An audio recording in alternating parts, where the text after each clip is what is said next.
What's up, motivators? It's Kevin. Welcome back to Pure Bullfit. I got a little something different for you today.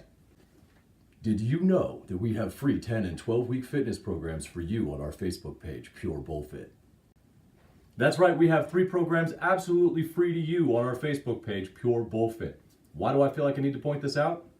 Well, it's come to my attention through a mouth-breathing wall toucher that I'm apparently only doing this as some sort of cash grab. So let me be absolutely clear.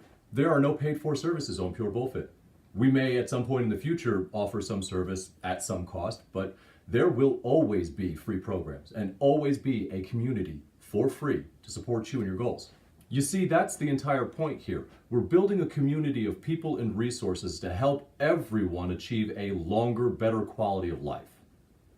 So if you can't get on board with that, shut the hell up and get out of the way. We got work to do here. Now that I got that off my chest, what we're going to take a look at here today is the upper body press day from my 10-week peak program. Now that program is designed for intermediate lifters or those who have some familiarity with the big 3 that want to put weight on the bar for the bench, the deadlift, or the squat. Lean mass is not the focus of this program. If that's what you're looking for, check out the size and strength program. And if weight loss is your goal, go ahead and check out Recomp. All 3 available on the Facebook page, Pure Bullfit.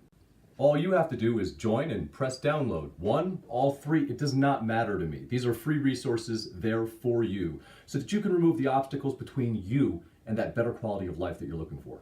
Now, with all that out of the way, let's go ahead and take a look at the footage from our 10-week peak program. Your love is rated X. That means you're extraordinary. And I broke the damn door. None of this bodes well.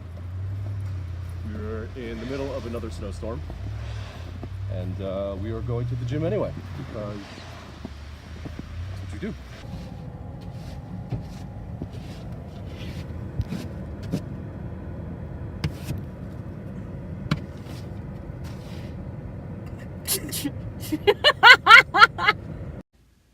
All right, guys, for the 10-week peak program, we're going to be utilizing undulating periodization for the main 3 big compound lifts, and for all the accessory work, rate of perceived effort. I'll explain both of those moving forward. They're not actually as complicated as they may sound.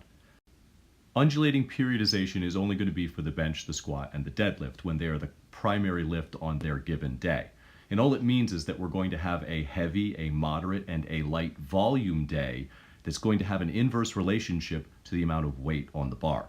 So when there is a lot of weight on the bar, it's going to be low volume, and when there is light weight on the bar, you're going to be doing higher volume. One look at the program and you'll immediately see what I'm talking about. Now you can see here that I actually screw up, because in the first week of sprint number 1, the bench press is the moderate day, and I went straight to heavy rep sets on the bench press, and I had to adjust and drop down to 245 pounds. The reason I went with the second day of training instead of the first is I tweaked my back 10 days ago, slipping on some ice, and I really wasn't prepared to tackle the deadlift today. Now, why don't we just lift heavy every week? Because that's really hard on the body. It's going to take a toll on your joints and your central nervous system, and it's ultimately not good for you. For a time, you'll see mostly younger people maxing out every week and them having some success, but in my experience in the 4 decades I have on Earth, it always catches up with you.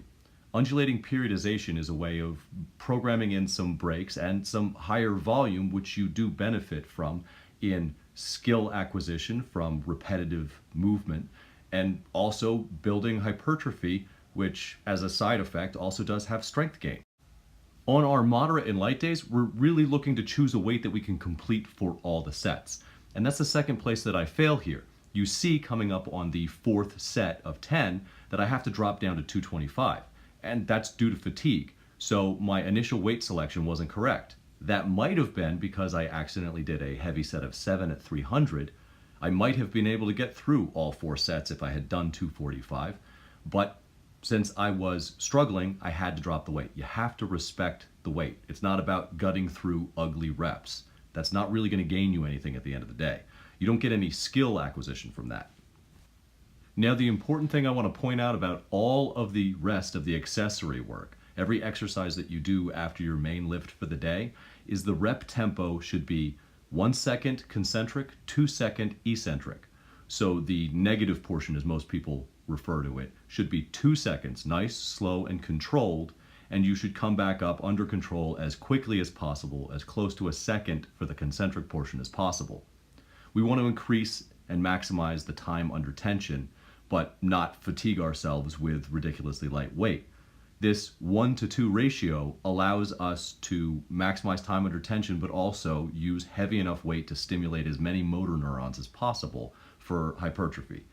Now, hypertrophy isn't the main point of our program, but it does assist us. And we do want to have well-rounded, functional bodies.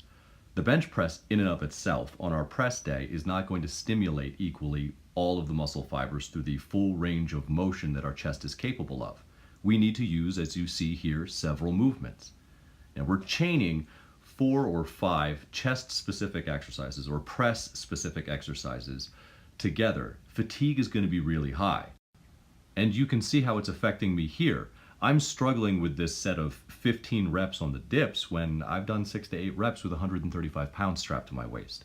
We are exhausting the associated muscles, and we're going to do that for each kinetic chain in our body throughout the course of the week.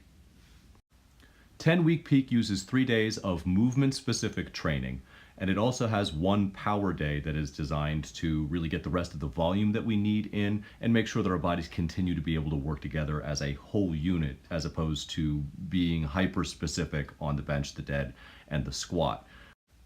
The undulating periodization is going to give your joints and your central nervous system enough of a break on those given exercises so that you never really have to take a full deload week. You've got that moderate followed by that light day before you have to hit that movement heavy again.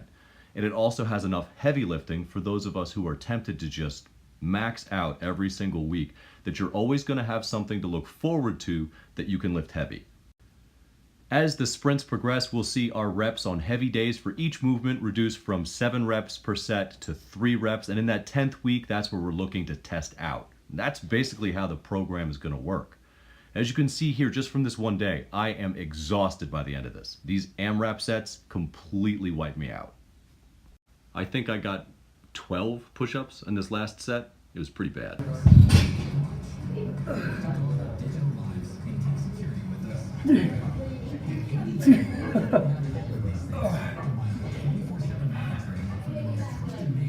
And that's how fatigue works. As always, thank you so much for watching. If you liked the video, go ahead and hit like. If you want to see more of this content, go ahead and subscribe. And don't forget to check us out, Pure Bullfit on Facebook.